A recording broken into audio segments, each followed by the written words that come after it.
On parle pas assez de TikTok et de l'impact économique qu'il a en fait. TikTok en fait, ça aide vraiment beaucoup de créateurs et beaucoup de petites entreprises à se développer. Et la possible interdiction de TikTok aux États-Unis, elle suscite l'inquiétude parmi beaucoup de créateurs et beaucoup de petites entreprises. Par exemple, il y a Ayman Chaudhary, qui est une créatrice basée à Chicago, qui dit que cette décision, elle pourrait signifier recommencer à zéro après des années de travail. Parce que quand tu es un créateur et que tu as développé un suivi sur une plateforme, le recommencer sur une autre plateforme, ça reprend des années et c'est très très compliqué.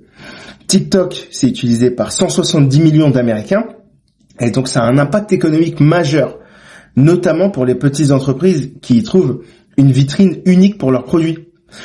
L'algorithme de TikTok est super efficace en fait et l'algorithme a la capacité de générer du contenu viral, donc de propulser des produits de petites entreprises ou de propulser du contenu de créateurs.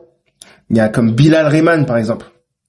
Et c'est un créateur dont l'entreprise prospère grâce à la plateforme. La disparition de TikTok aux États-Unis sera catastrophique pour ces entrepreneurs qui voient en cette application bien plus qu'un simple divertissement.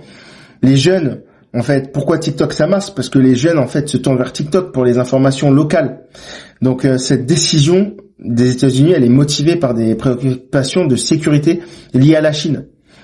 Et ça pourrait avoir vraiment des conséquences dévastatrices pour la communauté en plein essor et dynamique. T'imagines l'impact que TikTok a en France? T'imagines le nombre de contenus, le nombre de petites entreprises qui arrivent à faire prospérer leur business grâce à TikTok? Dis-moi ce que t'en penses en commentaire.